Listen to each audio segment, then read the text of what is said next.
오늘 우리에게 주신 하나님의 말씀은 마태복음 6장 19절에서부터 21절까지의 말씀입니다. 마태복음 6장 19절에서부터 21절까지의 말씀을 짧은 구절이니까 저와 여러분이 함께 소리내어서 읽으면 좋겠습니다. 19절에서부터 21절입니다. 시작. 너희는 자기를 위해 이 땅에 보물을 쌓아두지 말라. 땅에서는 좀 먹고 녹슬어 못 쓰게 되고 도둑이 들어와 훔쳐가기도 한다. 그러므로 너희를 위해 보물을 하늘에 쌓아두라. 하늘에서는 좀 먹거나 녹슬어 못 쓰게 되는 일도 없고 도둑이 들어 훔쳐가지도 못한다. 내 보물이 있는 곳에 내 마음도 있는 법이다. 아멘. 수요 목양 예배에서는 7월, 8월 동안 빼앗길 수 없는 은혜라는 주제로 하나님의 말씀을 나누고 있습니다. 저는 오늘 보물을 지키는 방법이라는 제목으로 여러분들과 함께 말씀을 묵상해 보고자 합니다.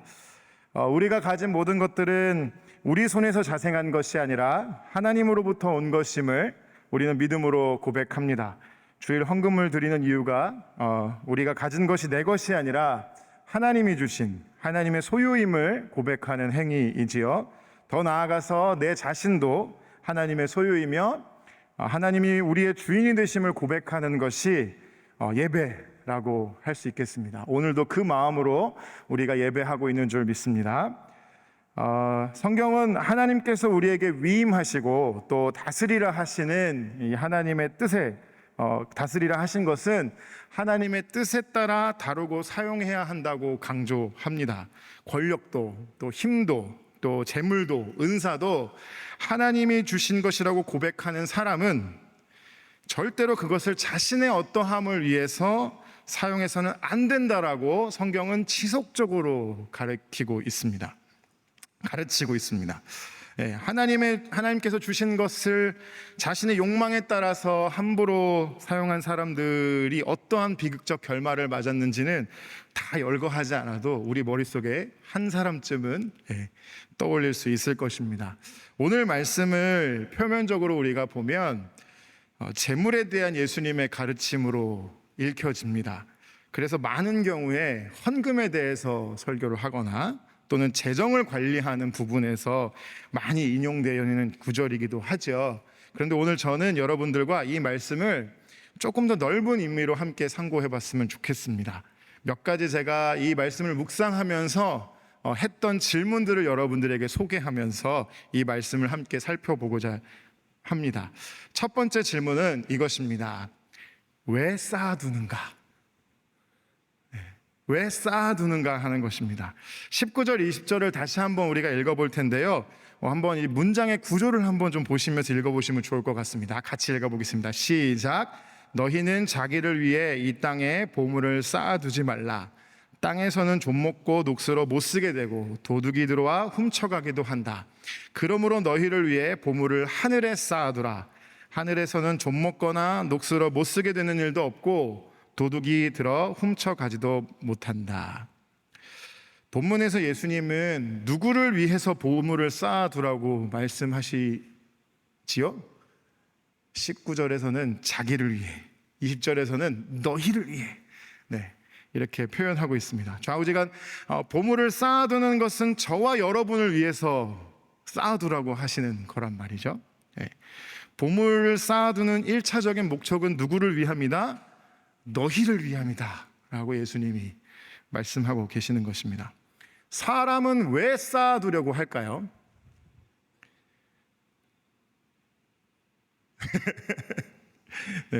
웃으시는 분들이 있는데 사람에게는 특별한 본능이 있다고 합니다. 그것이 뭐냐면 저장하는 본능이 있다고 하는, 소유하려고 하는 본능이 있다는 거예요. 재물을 축적하려고 하는 이유도 그렇고 미래를 내다보고 준비하는 능력이 인간에게는 탑재되어 있다는 것입니다. 예상되는 지출이 있으니까 미리 저축을 하는 것이고 혹시나 위기가 닥쳤을 때 대응을 하려고 우리는 보험을 가입을 하죠. 사람은 미래를 대비해서 쌓아둡니다. 오늘날의 표현으로 보면은 돈을 모아둔다고 하겠죠. 재물을 저축한다고 하겠죠. 우리가 예금 적금을 들고 부동산에 투자하고 주식을 하고 이런 것을 하는 해서 많은 재정을 보유하고 있으려고 하는 가장 근본적인 목적은 무엇이겠습니까? 지금이 아니라 나중에 혹시 쓸 일이 있을 수 있으니까. 그래서 나중을 기약하기 위해서 지금 오늘 우리는 재정을 모으는 것이죠. 결혼도 해야 되고, 자녀도 낳아야 되고, 양육도 해야 되고, 대학 등록금도 보태줘야 되고, 자녀가 커서 결혼을 시키려면 최소한 전셋집이라도 하나 마련을 해줘야 하고, 또 노후에 살 궁리도 좀 해야 하고, 쌓아두는 것이 어떤 면에서 보면 자연스럽고 본능적인 것 같습니다. 그런데 문제는 무엇인가? 이만하면 충분하다가 없다는 것이죠. 이만하면 충분하다라고 여겨지는 그 지점이 우리가 만들 수가 없다는 점입니다. 내가 이만큼 모았는데 물가가 오르기도 하고요. 내가 전세를 구해야 될 돈이 이 정도 모았는데 전세금이 올라가기도 하고요. 도저히 감당할 수 없을 것만 같은 상황들이 생각하면 생각할수록 산 넘어 산이라는 것이 우리가 가지고 있는 문제입니다. 더 아끼고 아껴서 쌓아두어야 이것들을 다 감당할 수 있겠다라고 생각이 되는 것입니다. 부족하다고 느끼면 어떻지요? 걱정이 됩니다. 염려가 됩니다. 두려워집니다.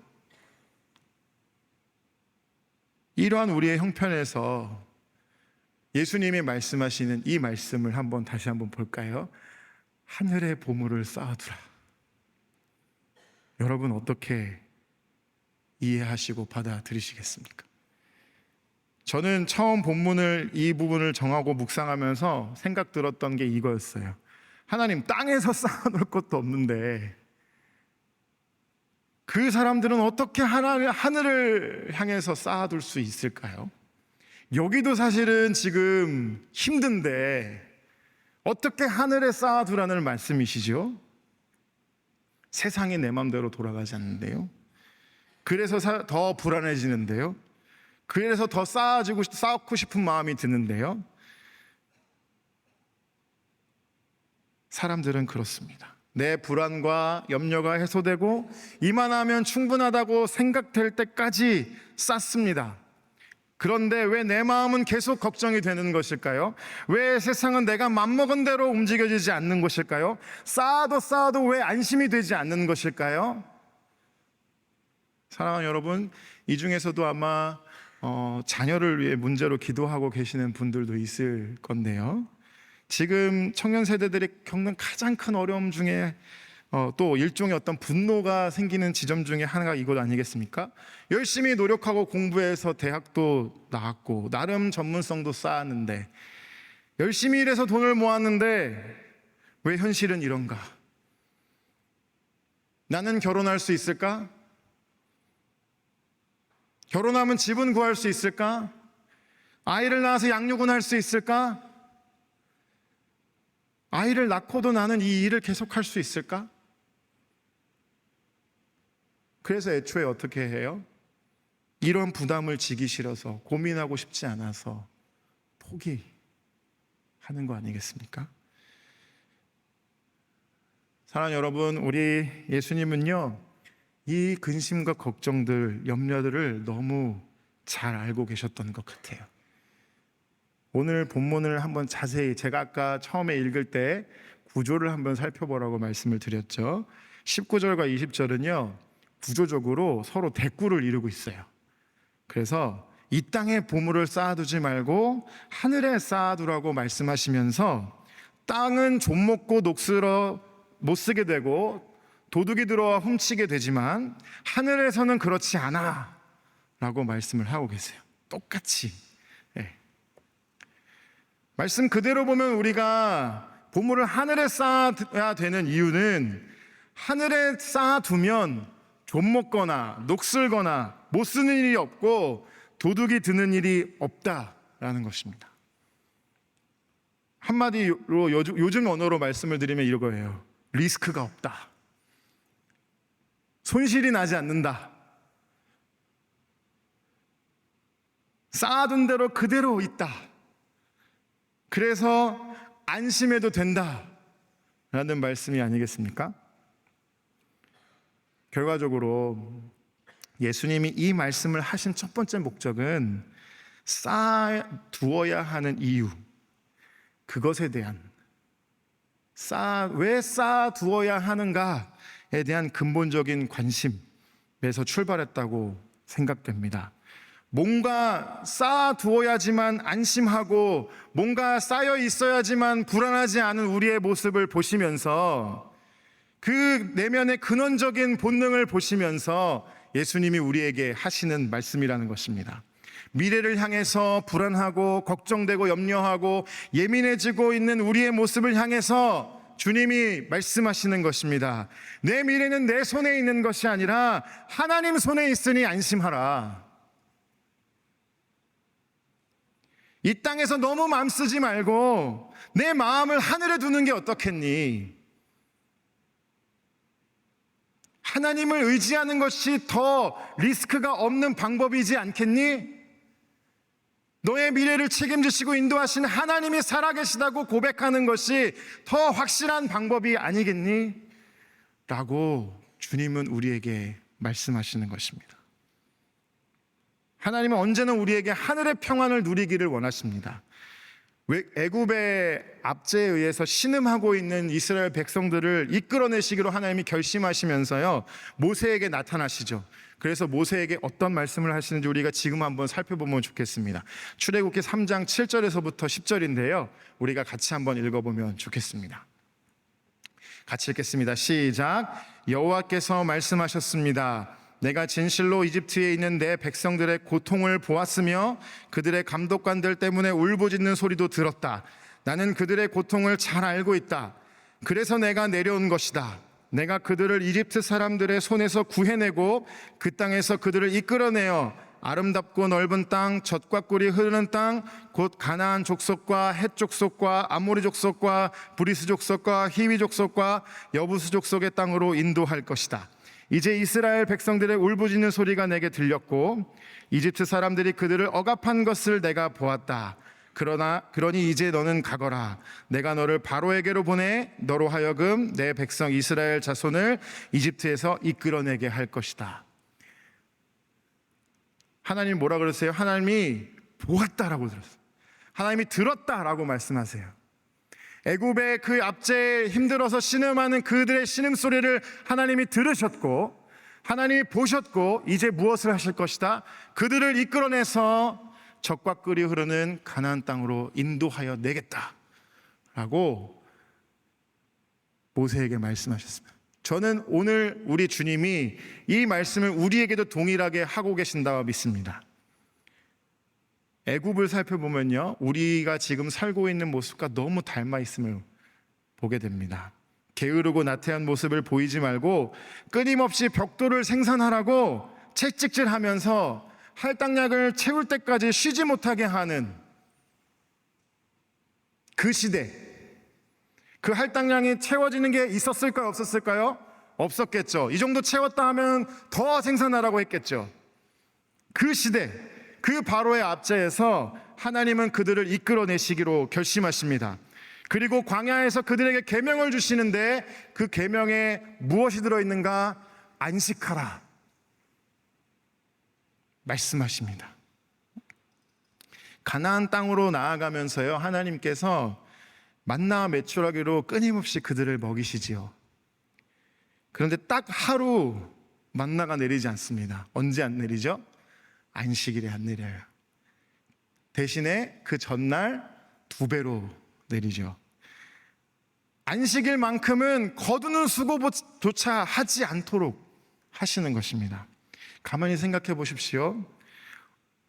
이스라엘 백성들의 입장에서 한번 생각해 보십시오. 이스라엘 백성들의 입장에서 어디로 가야 하는지, 언제 도착할지 모르는 그 길을 지금 가고 있어요. 가고 있는데 하루 만나가 안 내려요. 여러분 어떻게 하시겠습니까? 더 쌓아둬야 되겠다고 생각하지 않겠습니까?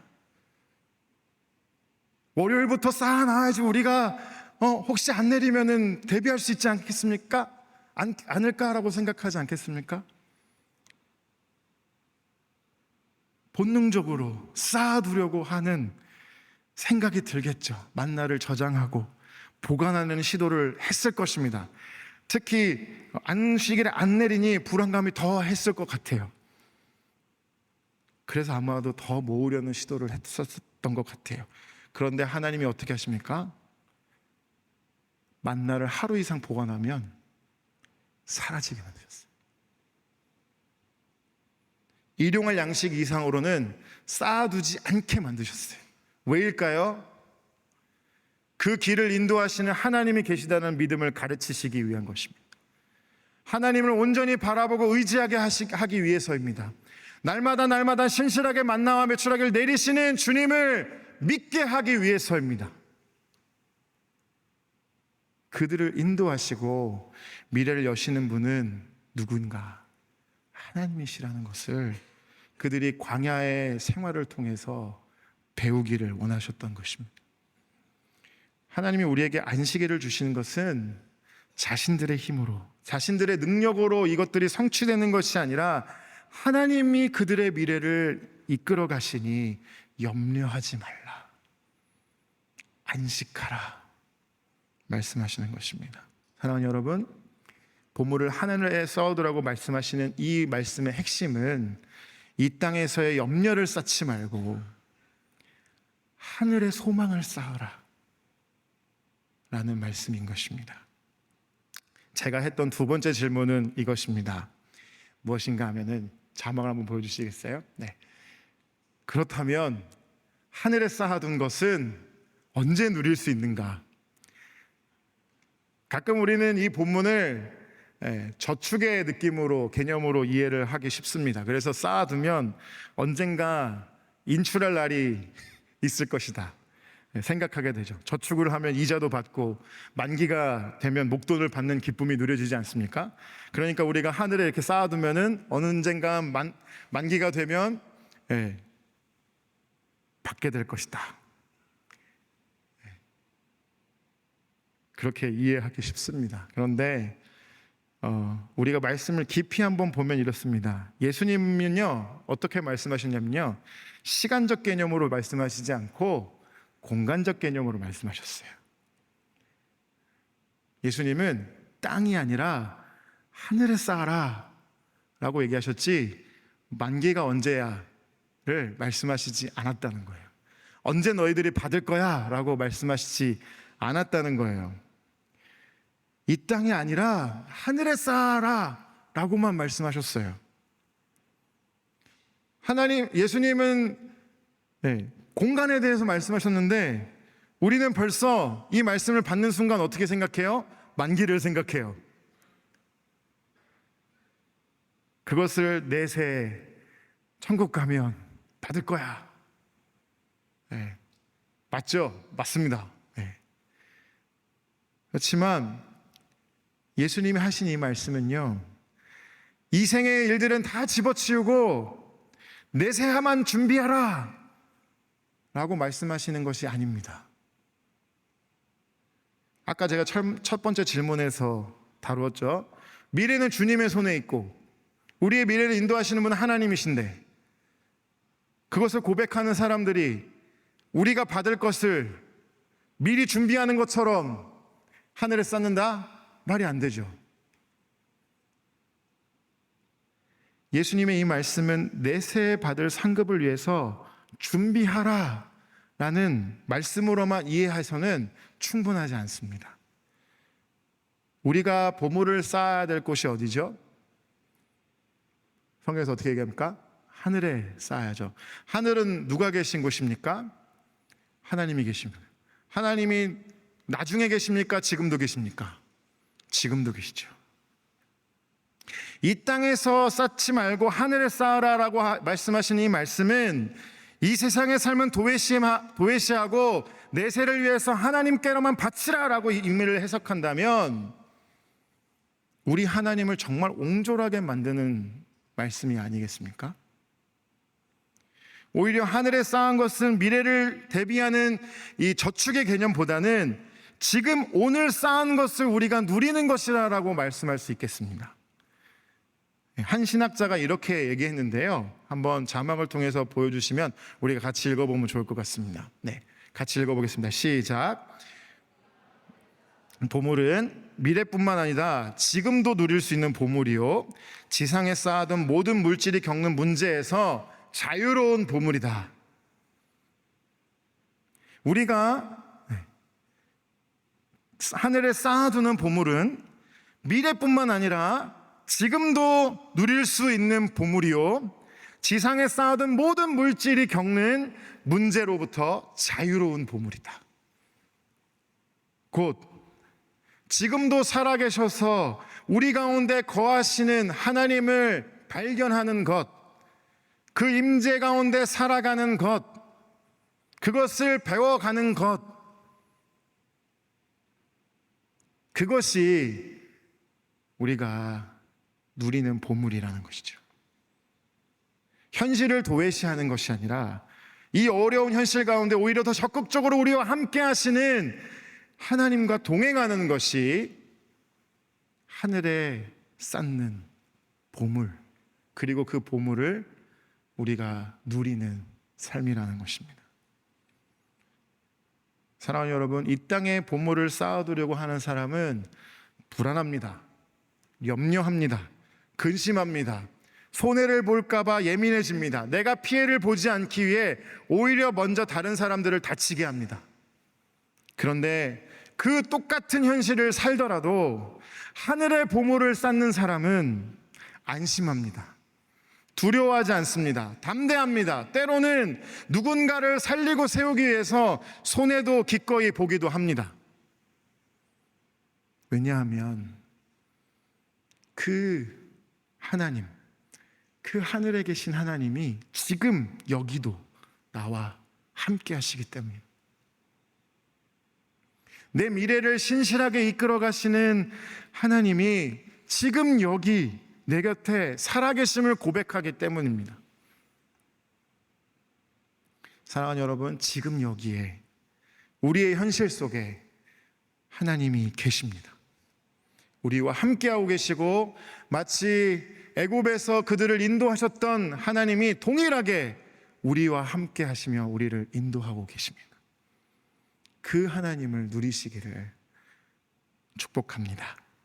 마지막 제가 했던 질문은, 세 번째 질문은 이것입니다. 우리 같이 한번 읽어볼까요? 시작. 나의 마음은 어디를 향하고 있는가?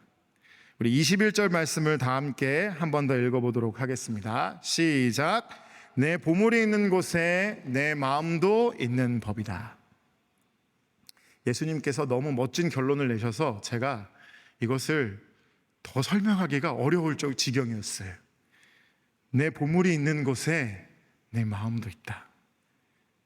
예수님께서 하늘에 쌓아두기를 원하시는 그것이 무엇인지 너무나 명확하게 말씀하시는 것 아니겠습니까? 호세아 6장 6절을 한번 우리가 읽어볼 텐데요. 같이 한번 읽어보겠습니다. 시작. 내가 바라던 것은 인애이지 제사가 아니며 하나님을 아는 것이지 번제가 아니다. 하나님이 원하시는 것은 제사가 아니라 번제, 그 번제에 태워지는 제물이 무엇인가가 아니라 하나님의 관심은 인애요, 하나님을 아는 것이다 라고 호세아서는 말하고 있습니다. 동일한 맥락에서 하나님이 하늘에 쌓기 원하시는 보물은 그것의 많고 적음이 아니라 그 보물을 향하고 있는 저와 여러분들의 마음이라는 것입니다. 하나님이 무엇이 부족하셔서, 하나님이 어떤 결핍이 있으셔서 우리의 헌신과 섬김을 구하시겠습니까?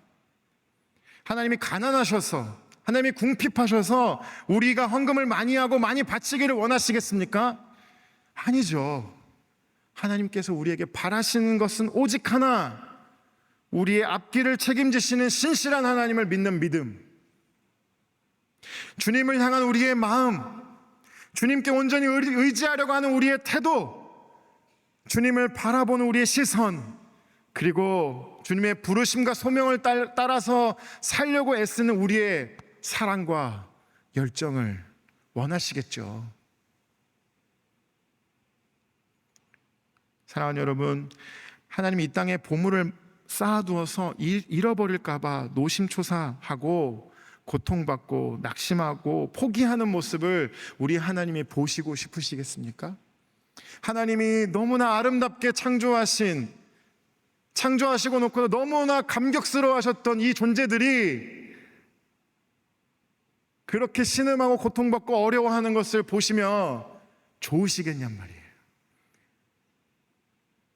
그들이 바치는 재물들을 받고 싶어 하시겠냐고요. 오히려 존귀하게 창조된 보물과 같은 당신들을 잃어버리지 않기를 원하시는 그 하나님의 마음을 우리가 확인할 필요가 있습니다. 우리가 영원하신 하나님, 하늘을 바라보면서 하나님의 신실하심을 의지하고 여전히 좀 고통스럽지만 하나님께서 나를 인도하고 계신다라는, 역사하고 계신 하나님이 계신다라고 하는 그 믿음을 고백하고 낙심하지 않고 마음을 잃지 않고 그분의 자녀로 살아가고자 하는 우리의 모습을 보기 원하시지 않겠습니까? 우리는 주님이 창조하신 보배롭고 존귀한 주님의 자녀들입니다. 그 보물보다 더 귀한 것이 어디 있겠습니까? 세상의 가치와 평가와 상황에 자신을 잃어버리는 것만큼 땅에 쌓는 것이 더 없을 것 같습니다. 오히려 당신의 마음을 하늘에 쌓아두면서 하나님 주신 안정감을 누리며 평강을 누리며 믿음으로 승리하는 그 하나님의, 승리하기를 원하시는 그 하나님의 마음, 이 시간 우리가 누릴 수 있기를 주님의 이름으로 축복합니다.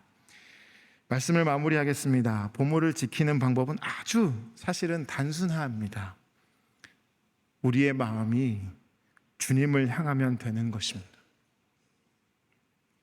현실을 바라볼 때는 근심과 걱정, 염려뿐이지만 하늘을 바라보면 소망이요, 기적이요, 안정감입니다. 현실에 너무 매몰되어서 하나님이 주시는 평강과 구원의 감격이 희석되지 않기를 주님의 이름으로 축복합니다. 도리어 우리의 미래를 끝까지 책임지시면서 인도하시는 주님의 신실하심을 담대하게 선포하면서 우리의 마음과 시선과 태도를 하늘에 두고 우리의 현실을 담대하게 마주할 수 있는 용기 있는 그러한 신앙인, 그런 저와 여러분이 되기를 주님의 이름으로 축원합니다.